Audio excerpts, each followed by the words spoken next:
몇 년 전 이동원 목사님의 책을 읽은 적이 있습니다. 그 책에서 엄마가 자녀에게 보내는 편지라는 글을 읽게 되었습니다.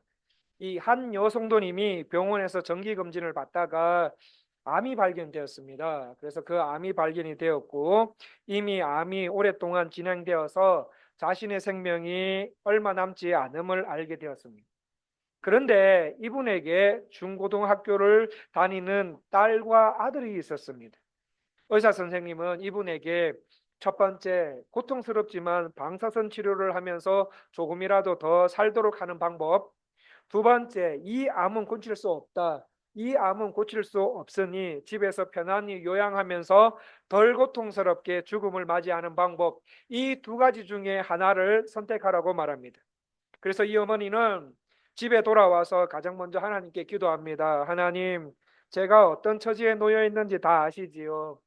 이 상황에서 엄마로서 아빠로서 어떤 선택을 해야 합니까? 라고 간절히 기도한 끝에 방사선 치료를 받기로 결정합니다. 그리고 자녀들에게 편지를 씁니다. 내용은 이렇습니다. 사랑하는 아들을 따라 엄마는 그리스도인으로서 하나님 나라의 소망을 가지고 있단다. 따라서 엄마에게는 죽음이 준비되어 있다. 이 죽음을 잘 참고 견디면 사랑하는 예수님과 하나님 나라에서 영원히 함께 할 수 있는 기쁨이 있으므로 엄마는 더 이상 이 땅에서의 미래는 없다. 그럼에도 엄마는 방사선 치료를 받기로 했다. 이유는 나를 위해서가 아니라 사랑하는 너희들 때문이다. 인생에서 가장 중요한 시기를 보내고 있는 너희에게 엄마가 어떤 대가를 치루어서라도 너희들을 하나님께로 인도하고 하나님 보시기에 참된 인생으로 살아가도록 엄마 인생을 더 사용하기 위해 고통스러운 질병과 투병하기로 결심했단다. 이런 내용의 편지입니다. 인생을 살다 보면 가족과 이웃, 교회를 살리기 위해 자신을 희생하기로 결단하는 사람들이 있습니다. 반면에 사람을 죽이기로, 물론 자신은 가족과 이웃을 살리기 위한 것이라고 하지만 하나님 보시기에 교회와 일터를 죽이게 만드는 사람들도 있습니다. 오늘 말씀해 보시면은 두 사람 다, 양 둘 다가 나오고 있습니다. 4절 말씀을 다 같이 읽어 보겠습니다. 마가복음 3장 4절 말씀 다 같이, PPT 좀 띄워 주세요. 마가복음 3장 4절 말씀 다 같이 읽기를 시작하겠습니다. 그들에게 이르시되 안식일에 선을 행하는 것과 악을 행하는 것, 생명을 구하는 것과 죽이는 것 어느 것이 옳으냐 하느니 그들이 잠잠하거늘. 예수님은 안식일에 선을 행하는 것과 악을 행하는 것, 생명을 구하는 것과 죽이는 것 중에 어느 것이 옳으냐라고 질문하십니다. 그리고는 이제 생명을 죽이는 사람이 먼저 소개되고 있습니다. 누가 소개되고 있습니까? 6절 말씀을 보시면 바리새인들입니다. 바리새인.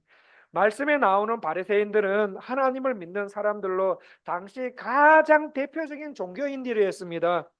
이 구약이 끝나고 이제 신약이 시작되는 요 400년 기간이 있는데 요것을 중간기라고 합니다. 이 중간기 시대에 구약과 신약을 연결시켜주는 이 중간기 시대에 유다 나라가 망했던 적이 있었습니다. 그래서 멸망한 자기 나라를 다시 찾기 위해 또 하나님의 율법과 율법의 전통을 수호하기 위해 일어났던 하시딤, 이 하시림이라고 불리웠던 아주 경건한 사람들의 후예가 바로 바리새인들이었습니다. 이 바리새인들 초기에는 얼마나 하나님을 올바르게 사랑하려고 했었던 사람들인지 모릅니다. 얼마나 하나님 말씀을 목숨처럼 여기면서 살아온 사람들이었는지 모릅니다. 그랬던 그 사람들이 어느 날 잘못된 신앙의 의식 구조를 받아들이면서 죽이는 사람들로 점차 변해갑니다. 성도님들, 형식은 있어야 됩니다. 여기 컵이 있습니다. 이 컵이 있습니다. 이 컵이 있는데 여기에는 물이 있습니다. 자, 컵은 형식이고요. 물은 본질입니다. 우리가 본질인 이 물을 먹으려면은 어떻게 해야 됩니까? 컵이라는 형식 안에 물을 담아서, 시원합니다. 형식 안에 물을 담아서 먹듯 교회도 가정도 직장도 형식이 다 있습니다. 그런데 형식에 정말 있어야 할 내용을 담지 못한다면 형식에 정말 있어야 할 내용을 못 담는다면 형식주의가 됩니다. 그 형식주의를 고치지 않고 계속 유지하잖아요. 그러면 그 형식 때문에 생명을 죽이게 되는 경우도 생깁니다. 우리 교회에도 예배라는 형식이 있습니다. 새벽 기도회, 금요 기도회, 주일 학교 예배, 주일 1부, 2부 예배, 주일 오후 찬양 예배라는 형식 안에 본질, 하나님의 임재, 하나님의 영광, 말씀과 기도와 찬양을 통해 성도로서 살아갈 수 있는 능력과 은혜를 받게 되는데, 저는 예배와 설교에 최선을 다하고 성도님들은 예배를 통해 본질이 주는 유익들을 먹고 세상에서 신실하게 신앙생활을 하려고 막 몸부림치면서 살아갈 때, 우리 교회 예배와 성도는 형식주의에 빠지지 않고 오히려 교회 내 형식주의화된 것들을 교회 질서에 따라서 하나하나 고쳐 나가게 되는 성도와 교회가 됩니다. 오늘 말씀에 나오는 바리새인들을 한번 보십시오. 이들은 유대 사회에 아주 중요한 위치에 있었던 사람들이고, 하나님을 사랑하는데, 하나님의 율법을 가지고 사람을 살리는데 너무너무 열심이었던 사람들입니다. 그렇게 자신들을 구별된 자라고 불리기를 너무너무 좋아했던 이 바리새인들이 잘못된 율법 의식과 잘못된 신앙 의식 구조를 받아들이기 시작한 때부터 사람을 죽이기 시작합니다. 근데 바리새인들만 그럴까요? 우리도 그렇지 않을까요? 우리도 잘못된 신앙 의식 구조, 형식주의를 갖고 생활할 때 가족과 이웃과 교회 내 성도들을 죽일 수도 있습니다. 사람 죽이는 것만 살인입니까? 아닙니다. 정치적, 종교적 살인도 있습니다. 자, 그렇다면 하나님과 율법을 그렇게 사랑했던 이 바리새인들이 어떻게 죽이는 사람이 되었습니까? 5절 말씀을 다 같이 읽어보겠습니다. 마가복음 3장 5절 말씀, 3장 5절 말씀을 다 같이 읽기를 시작하겠습니다. 그들의 마음이 완악함을 탄식하사 노하심으로 그들을 둘러보시고 그 사람에게 이르시되 내 손을 내밀라 하시니 내밀매 그 손이 회복되었더라. 바리새인들이 죽이는 사람 된 첫 번째 이유는 뭔가 하면 그들의 완악한 마음 때문입니다. 5절 상반절 말씀에 그들의 마음이 완악함을 탄식하사, 여기서 완악하다라는 단어는 자기밖에 모른다는 거예요. 자기밖에 모른다는 뜻입니다. 자기만의 생각과 자기만의 이익으로 굳어진 상태를 말합니다. 자신의 입장과 생각이 너무 확고해 가지고 다른 사람들을 생각할 여지가 없는 사람입니다. 자기밖에 모르는 사람을 뭐라고 합니까? 이기주의자라고 합니다. 이기주의자. 직장 안에, 그리고 사업체 안에, 교회 안에 이런 이기적인 사람이 있으면 있을수록 얼마나 사람 살맛이 안 납니까? 이기주의라는 이 부패한 죄성 때문에 사람이 건조해지고 공동체가 메말라게 됩니다. 그러나 반대로 사소한 일부터 가정을 살피고 교회를 살피고 이웃의 마음을 헤아린다. 하나님께서 주시는 안목으로 옆 교우를 헤아릴 줄 안다. 그러면 얼마나 따뜻한 교회 되겠습니까? 나와 우리 교회 안에 이런 완악함이 있는지 한번 점검해 보셨으면 좋겠습니다. 바리새인들이 죽이는 사람 된 두 번째 원인은 독단적 신앙 의식 때문입니다. 내가 어떤 특별한 신앙 체험을 했습니다. 신앙 체험하는 거 좋습니다. 그런데 내가 한 신앙 체험을 절대화시키는 것은 문제가 됩니다. 또 나는 이런 신앙 색깔과 종교 의식을 가지고 있어요. 나는 이게 성경적이라고 믿어요. 이게 맞다고 생각합니다. 그런데 이것을 절대화시켜서 다른 사람에게도 알게 모르게 강요하는 것. 당신 우리 교회에 등록했어? 들어왔어? 그렇다면 당신은 나와 똑같은 신앙생활의 형태로 들어오지 않으면 들어오든지, 아니면은 나가라. 또는 기독교에 수많은 교리적인 강조점이 있는데 그 중에 한 부분을 절대화시킬 때 우리는 독단주의에 빠질 수가 있습니다. 자, 그렇다면 이 바리새인들, 본문에 나오는 바리새인들이 어느 부분에서 독단적인 신앙 구조를 가졌습니까? 첫 번째는 금식의 부분이고요. 둘째는 안식일에 대한 부분입니다. 먼저 금식에 대한 부분을 보면 마가복음 2장 18절 말씀해 보시면 세리 레위, 이 세리 레위 마태가 예수님을 만나고 회심하고 제자가 되는 그 내용이 나옵니다. 마태가 예수님을 만나고 예수님의 제자가 되니까 너무 기뻤어요. 너무 기뻐서 예수님을 초대하고 예수님과 예수님의 제자들을 초대해서 잔치를 벌였습니다.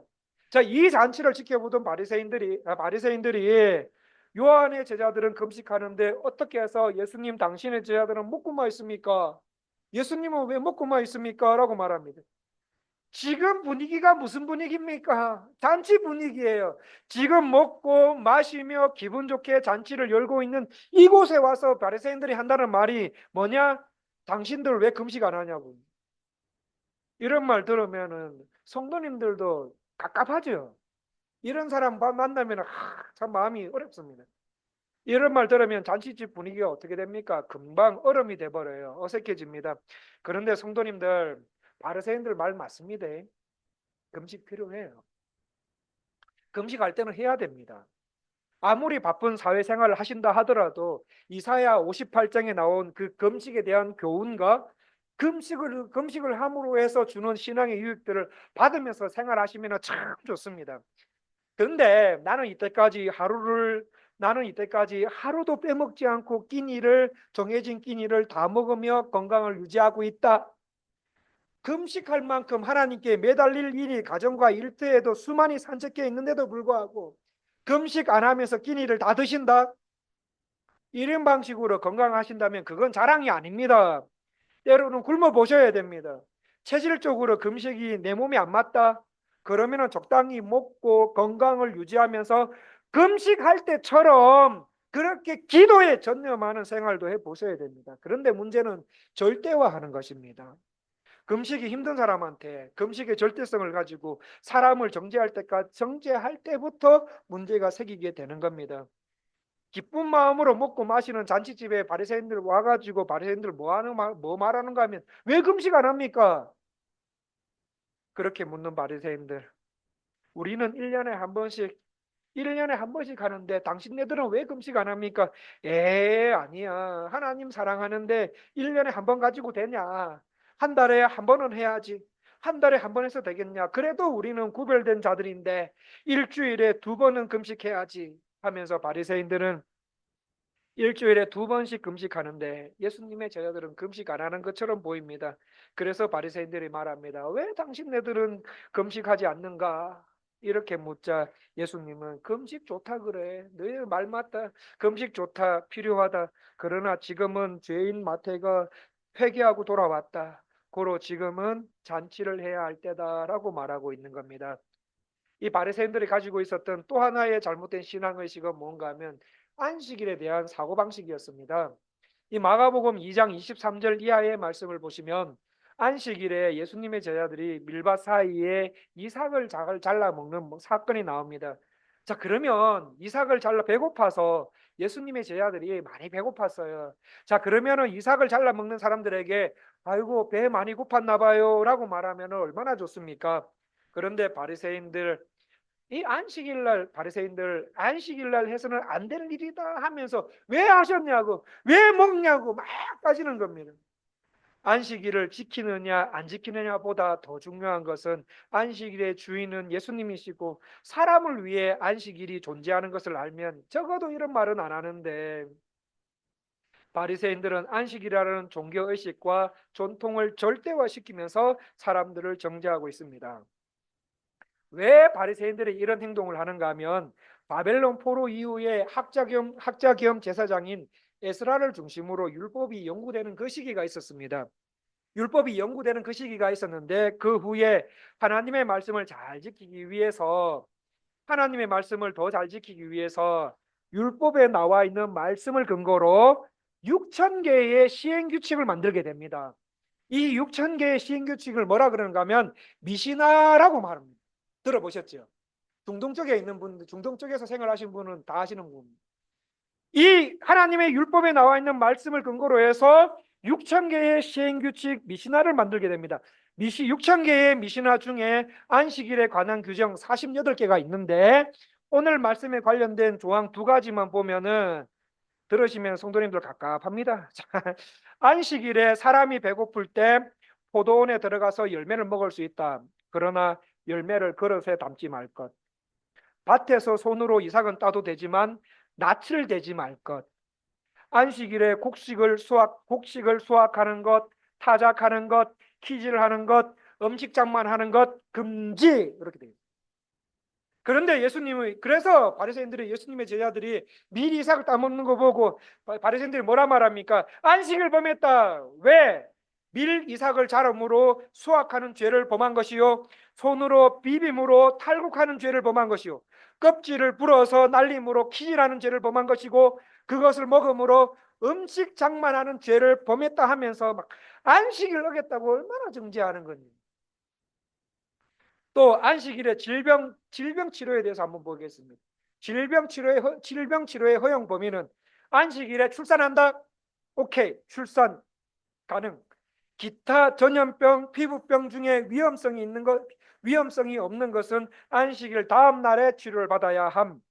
안식일에 사람이 지나가다가, 우연찮게 지나가다가 벽이 무너지는 바람에 사람이 그 벽 위에 깔려 있다. 그러면 벽에 깔려 있는 사람이 죽었는지 살았는지를 알아볼 정도만큼 벽을 치울 수가 있었고, 죽었다면 시체는 그 다음 날까지 두어야 함.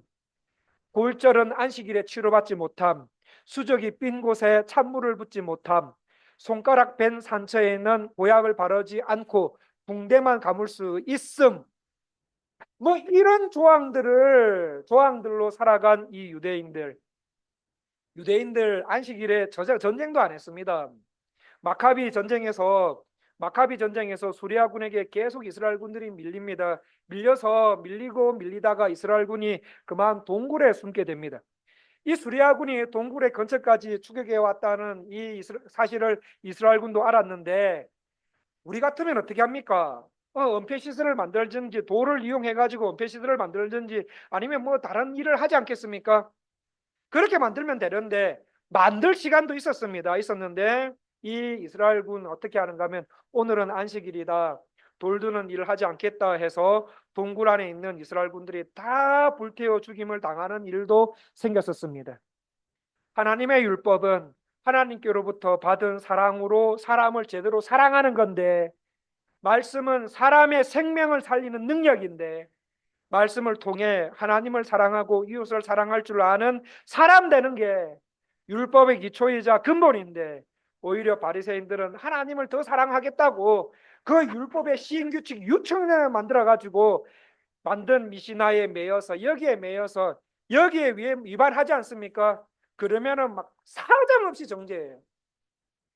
모든 사람을 정죄하고 비난하고, 사람이 죽어도 눈 하나 깜빡하지 않는 그 완악함과 잘못된 신앙의식.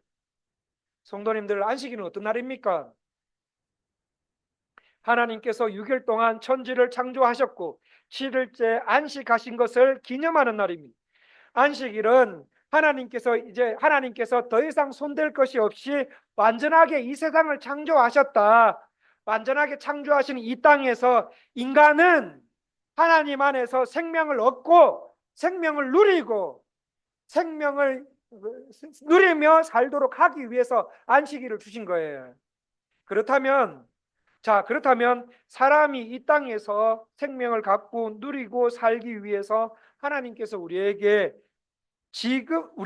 주신 선물이 있는데, 그것이 무엇입니까? 예배입니다. 예배.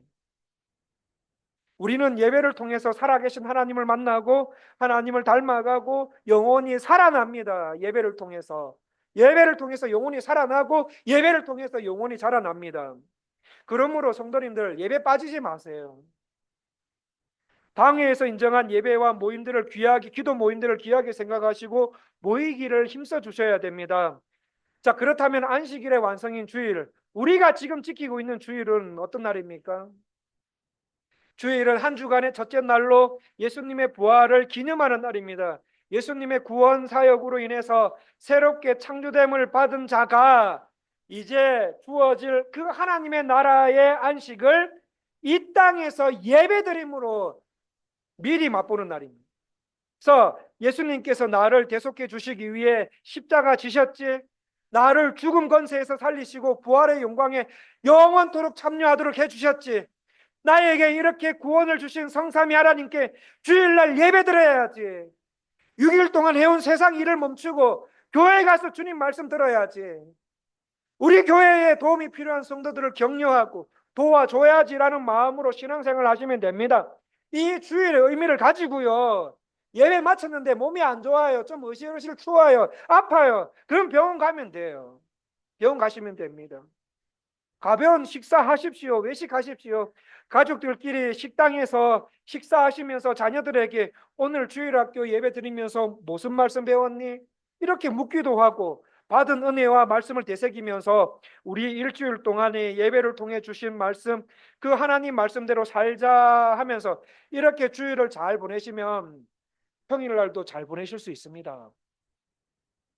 그런데 바리새인들은 어떻게 합니까? 안식일을 지키는 조례들을, 그 조례들을 막 세분화해서 그 조례를 못 지키면, 안 지키면, 못 지키면 사정없이 정죄합니다. 어떻게 해요? 본문에 보시면 말로입니다. 말로. 날카로운 말, 사람들의 마음을 찌르는 거친 언어 습관들. 예수님의 제자들이 오죽하면 예수님의 제자들이 오죽하면 안식일에 미리삭을 잘라 먹었겠습니까? 얼마나 배고팠으면. 배고픈데 너무 배고파서 미리삭이라도 먹어야 될 상황에 놓여 있는 사람들에게 먹을 거는 안 주면서 뭐라고 말하는가 하면, 미시나에 이렇게 기록되어 있으니까 이렇게 지켜라. 배고픈 사람들이 너 왜 안 지켜? 지켜야 될 거 아니야 하면서 막 날카로운 언어를, 주변 이웃들, 교우들의 가슴에 상처 주는 언어들 조심하셔야 됩니다. 지혜로운 말, 선한 말, 사람의 용과 유혹을 일으키는 아름다운 말이 있습니다. 내가 저분에게 이런 말 하면 하나님께서 좋아하실까? 여기에서 나온 말이 아닌 종교적인 독설로 이웃들에게 상처를 준다면 우리는 사람의 영혼을 죽이는 자가 될 수도 있습니다. 그러므로 성도인 우리는 우리가 하는 말과 행동에 생명을 살릴 수도 있고 죽일 수도 있다는 생각을 가지고 생활을 하셔야 됩니다. 오늘부터 일부 변경된 순서로 예배드리고 있습니다. 제가 볼 때 현재 성도님들과 교회에서 맞는 예배 모범을 찾아야 할 필요성을 느껴서 당회에 의논을 하여 추가하고 변경했습니다. 성도님들 보시기에 간단하죠? 간단하지요? 간단하게 보일 수 있지만 저 이것 때문에 4개월 기도했습니다. 기도하면서 당회 소집하고요, 회의하고 안수 집사님들과 장로님께 예배 순서에 관련된 논문을 읽게 하고, 안수 집사님들 다시 소집해서 의견 나누고, 8월 말에 운영위원회, 9월 달에 예배위원회 분들과 의견을 나누고 조정하고, 지난주 목요일까지 임내송 마무리 찬양 투표해가면서 정했습니다. 제가 4개월 동안 예배 준비를 위해서 한 기도는 이것밖에 없습니다. 하나님, 성도님들의 생명이 살아나고 자라나는 예배 드리기 원합니다. 주님 좀 가르쳐 주십시오. 이 기도뿐이었습니다. 다른 교회 주보 안 봤어요. 모방하지 않았어요.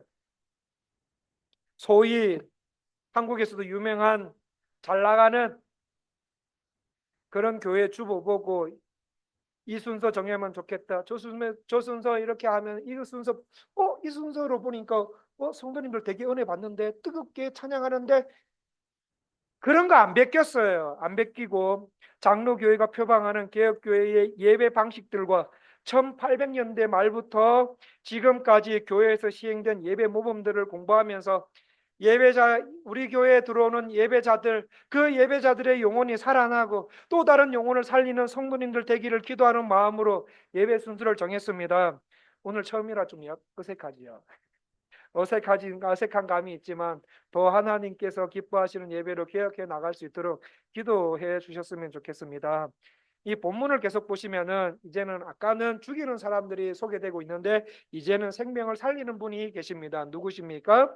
예수님이십니다. 1절 말씀에 예수님께서 안식일에 가버나움 회당에 다시 들어가신 그날, 예수님은 회당에서 예배만 드린 것이 아니라 누구도 보셨는가 하면 손 마른 사람도 보셨습니다. 예배만 드리신 것이 아니라 손 마른 사람도 봤습니다. 유대 고전에 손 마른 사람이 누구였는가 하면 석수장이었다고 합니다. 이 돌을 깎아서 돌을 깎는 일을 하는 사람. 그래서 돌을 깎아서 의식주를 해결하는 사람한테 손이 말라버려서 못 쓴다? 얼마나 이 사람 좌절과 좌절하고 낙심에 빠진 삶을 살고 있었겠습니까? 그런데 이 사람을 누구도 봤는가 하면 예수님도 보시고요, 바리새인도 봤습니다. 자, 그런데 바리새인은 이 사람을 보고 무슨 생각했겠습니까? 2절에 보시면 예수님이 안식일에 이 사람 고치나 안 고치나, 미시나를 어기냐 안 어기냐, 어기만 해봐라. 저 사람 미시나 어겨가지고 고치기만 해봐라. 내가 예수를 완전히 고발해 버릴 거다 하는 그런 눈으로 보았고요. 그러나 예수님은 어떻게 보셨습니까? 고치셨어요. 고쳐주셨어요. 어떤 눈으로요? 사람이 중요하다, 생명이 중요하다라는 마음으로 고쳐주셨습니다. 그렇다면 성도님들, 우리는 우리 교회 교우들과 이웃들을 어떤 마음으로 대해야 됩니까? 사람이 중요하다는 마음입니다. 생명이 중요하다는 마음, 선을 행해야 한다는 마음, 하나님의 영광을 위해서 살아가야 한다는 마음, 어떻게 하면 이 사람에게 실제적인 도움을 줄 수 있을까라고 진지하게 모색하는 마음으로 살아가야 된다는 겁니다. 그렇게 살아갈 때 예수님처럼 육신의 삶과 영혼이 회복되는 일이 일어나게 됩니다. 예수님은 사실 손 많은 사람만 고쳐주시지 않으셨잖아요. 누구도 고쳐주셨습니까? 저와 성도님들도 고쳐주셨습니다. 저와 성도님들 같은 예수님 자신의 모든 백성들에게 생명을 주시기 위해 십자가를 지셨어요. 예수님은 자신을 희생하고 자신을 죽이시고 그 다음에 그 대가로 성도님들을 살리셨던 그 예수님. 바리새인들이 가졌던 선악의 기준이 뭡니까? 율법을 지켰느냐 안 지켰느냐, 율법을 지켰냐 안 지켰냐, 그게 기준이었습니다. 근데 예수님께서 가지셨던 선악의 기준은 뭡니까? 이가 내가 이 일을 함으로 해가지고 생명을 구하느냐 죽이느냐, 이거였어요. 제 선배 목사님의 설교를 듣다가 예화가 하나 있었습니다. 실제로 있었던 이야기입니다. 한국의 어느 외진 산골에 평상시에 이렇게 약간 좀 희죽희죽 있고 웃으면 희죽희죽거리면서 약간 정신이 조금 나간 여자애 한 명이 살고 있었습니다. 그 여자애가 어느 날 갑자기 죽게 되었습니다. 그래서 살아 있을 때 교회를 꾸준히 나온 것도 아니고 뭐 한 달에 한 번, 두 달에 한 번 이렇게 왔다가 좀 이렇게 희죽희죽 웃으면서 이렇게 교회 마당을 돌고 아니면 뭐 이렇게 예배당 들어왔다가 중등부실, 예를 들면 중등부실 이렇게 잠깐 들어갔다가 다시 나가버리는 그런 정도의 아이였습니다. 이랬던 아이가 죽었습니다. 그래서 교회 청년들이 이 아이와 가족의 딱한 사정을 알고 담임 목사님을 찾아가서 이 아이의 형편을 말하고는 장례식을 대신 치러달라고 요청합니다. 이 말씀을 들은 목사님은 나 혼자 정할 수 없는 일이라고 그렇게 해서 당회를 소집했습니다. 그래서 당회의 회의가 끝나고 내린 결론은 못 해주겠다입니다. 이유는 이 아이가 세례를 받았는지 안 받았는지 알 수 없다. 그리고 자살했기 때문에. 성도님들, 자살은 죄입니다. 죄입니다. 그러나 장례는 치러줄 수 있잖아요. 장례를 잘 치러줘서 유가족분들을 전도할 수 있는 귀한 계기가 되는데 우리도 안 믿는 사람 전도도 하는데 안 그렇습니까? 더욱이 세례를 받았냐 안 받았냐, 이게 어떻게 장래의 기준이 될 수가 있습니까? 불쌍히 인생을 살다간 어린아이, 여자아이의 죽음을 그런 식으로 난도질하는 교회가 되서는 안 돼요. 돼서는 안 되는 겁니다. 제 고향은 경상북도 김천입니다. 김천에서 대구 방향으로 30분만 가면 구미라는 곳이 있습니다. 구미. 고 박정희 대통령이 어린 시절을 보냈던 그곳입니다. 박정희 대통령이 교회학교 학생인가 아십니까? 교회 다녔다는 사실 아십니까? 이 박정희 어린이가 교회를 떠나게 된 이유가 있습니다. 박정희 어린이가 교회를 다니던 어느 장마 기간에 초등학교를 마치고 이제 학교를 하는데 갑자기 비가 쏟아지기 시작합니다. 갑자기 비가 오자 이 어린아이가 당황하게 되고 비를 피하기 위해서 가장 먼저 간 곳이 자신이 다니던 교회였습니다. 근데 때마침 한 여성도님이 주일을 준비하기 위해서 이 교회 마당을 이렇게 교회 마루 바닥을 청소하고 있었는데 그만 이 박정희 어린이가 신발도 제대로 못 벗은 채 교회 바닥을 위로 뛰어 올라가게 됩니다. 이것을 본 성도님이 성질을 내면서 여기가 어디라고 올라가냐? 내일 모레 하나님 앞에 예배드려야 할 장소란 말이야. 왜 주님의 거룩한 성전을 더럽게 하고는 이 박정희 어린이의 뺨을 훌쩍 때려버립니다. 이 아이는 그 길로 뛰쳐나가서 죽을 때까지 교회로 돌아오지 않았습니다. 하나님께 예배드리기 위해 주일을 준비하는 것도 너무 중요한 일이고 좋은 일이지만 아이의 뺨을 때려가면서 주일을 준비해야 하나? 꼭 그렇게 했어야 되나? 그보다 아이의 상태를 보고 얘야 비 맞아서 많이 추웠겠다. 비에 신발이 젖어서 마루에 올라갈 때 제대로 안 벗겨졌구나. 따뜻하게 해서 집에 가라 라는 말이나 또는 복음적이고 영혼을 살리는 말 한마디 했다라면 우리나라가 어떻게 변했을까? 우리나라가 어땠을까? 우리 여자 청년들 보시면 얼마나 예쁩니까? 얼마나 예쁩니까? 너무 예쁨이 넘쳐서 어른들이 볼 때 이해하지 못할 만큼의 화장과 꾸밈과 짧은 치마를 입고 왔을 때 다른 교회 성도님이 이렇게 말씀하시더라고요. 속옷 다 보인다. 속옷 다 보인다. 예배 드리려고 온 거야? 뭐 부리려고 온 거야? 하면서 막 따지듯이 말하니까 그 청년, 그 여자 청년 무안해가지고 무안해 하면서 예배 못 드리고 이렇게 나가더라고요. 어른분들, 청년 대학생들 우리 교회에 지금 한 명 한 명 하나님께서 보내주시고 계세요. 청년 대학생들 새로 우리 교회에 오면 새로 우리 교회에 오면 반말하지 마세요. 짧은 치마를 입고 교회에 오는 청년들에게 아유 잘 오셨네요 하면서 손수건을 그 여자 청년 무릎 위에 얹어주세요. 그리고는 웃으면서 에어컨 바람에 추울까봐요 이렇게 말해도 청년들은 다 알아듣습니다. 이것뿐만 아니라 별의별 이야기가 다 있습니다. 교회 안에. 미국에 있는 어떤 교회는요, 피아노를 회중석에 왼쪽으로 옮길까 오른쪽으로 놓을까 고민하다가 교회 갈라진 교회도 있습니다. 그게 뭐가 중요해요? 그게 뭐가 중요합니까?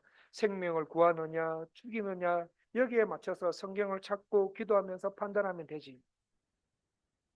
교회사를 보면요, 말도 안 되는 일로 교회가 분열된 사례들 너무너무 많습니다. 성도님들 읽어보시면은 진짜 이게 진짜 사실 일어난 거야 하면 많습니다. 물론 이런 식으로 예를 들면요, 한도 끝도 없습니다. 한도 끝도 없고 경우에 따라서 다소 어폐가 있을 수 있지만 복음이 우리에게 저와 성도님들의 눈을 열어주는 범위 안에서 하나님께 영광이 되고 사람의 생명을 살린다면 우리도 교회도 조금씩 개혁해 나가야 할 부분들이 있을 거라고 생각합니다. 그거 발견될 때 교회의 질서에 따라 성도님들 제발 부탁드립니다. 교회의 질서에 따라 하는 거예요. 교회 일은 교회의 질서에 따라 고쳐 나가는 것이지요. 우리가 다니고 있는 개혁교회를 뭐라고 합니까? 리폼드 처치라고 합니다. 교회는 성경과 복음이 말하는 방향으로 끊임없이 개혁해 나가야 된다는 말입니다. 말씀을 정리하겠습니다. 성도님들, 오늘 말씀을 통해서 어떻게 해야 안식일과 주일을 잘 지키는 겁니까? 성도는 세상에서 어떤 신앙생활을 해야 잘하는 겁니까? 첫 번째, 생명이 있느냐 없느냐 이거 판단하셔야 돼요. 두 번째, 하나님의 영광을 위한 것이냐 아니냐. 세 번째, 선한 거냐 아니냐라는 물음을 두고 판단해 나가시는 것이지요. 생명이 있느냐 없느냐를 판단하기 위해서는 우리에게 뭐가 있어야 됩니까? 우선 생명이 있어야 돼요. 생명. 우리에게 생명을 주는 것은 예배밖에 없습니다. 저는 그렇게 생각합니다. 예배가 제일 중요합니다. 우리에게 생명을 주기 때문에. 그러므로 성도님들 예배에 목숨 거셔야 돼요. 예배를 통해 생명을 얻고 자라면 우리는 세상에 나가 또 다른 생명을 구할 수 있는 일을 할 수가 있게 됩니다. 그렇게 세상 생활 하시다가 내가 하는 행동으로 이 일을 해도 되나 안 되나 잘 판단이 서지 않을 경우를 만날 때 오늘 말씀을 꼭 기억하십시오. 오늘 예수님께서 보여주셨던 기준을 가지고 판단해 보셨으면 좋겠습니다. 첫 번째, 내가 이 행동을 함으로 사람의 영혼과 생명을 구하는 일인가 아니면 죽이게 되는 일인가? 죽이게 되는 일이라면 하지 마세요.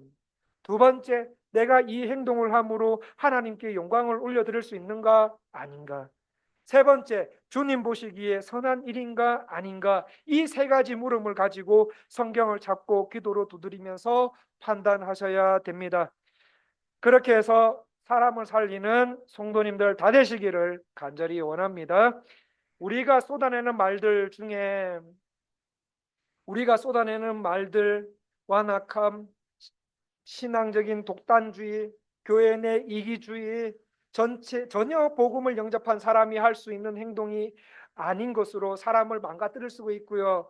또 지혜로운 말과 선한 말, 사람의 용과 육을 일으키는 아름다운 말로 가정과 사람과 교회와 성도를 살릴 수도 있다는 걸 꼭 기억해 주셨으면 좋겠습니다. 오늘 사람을 살리시는 예수님의 말씀, 그 말씀을 한번 잘 보십시오. 사람을 살리시는 예수님의 말씀이 우리의 판단 기준이 되어서 내가 살고 내가 변하고 가족이 변하고 말씀이 말하는 성도의 교제가 풍성하게 일어나는 우리 교회가 더 되어서 성도의 성도다움의 정이 있는 따뜻한 교회, 영원히 살아나는 교회와 성도님들 되시기 위해서 많이 많이 기도하셨으면 좋겠습니다. 우리 구주 이렇게 말씀하셨잖아요. 얘들아, 기도 외엔 이런 유가 나갈 수 없어. 기도 외엔 이런 유가 나갈 수 없다라는 예수님의 말씀을 기억하시면서 기도와 말씀이 충만하신 신앙생활을 하셔서 내가 살고요, 이웃과 교회를 살리고 교우들과 일터를 살리는 일에 쓰임 받으시는 저와 성도님들 다 되시기를 간절히 원합니다. 기도하겠습니다.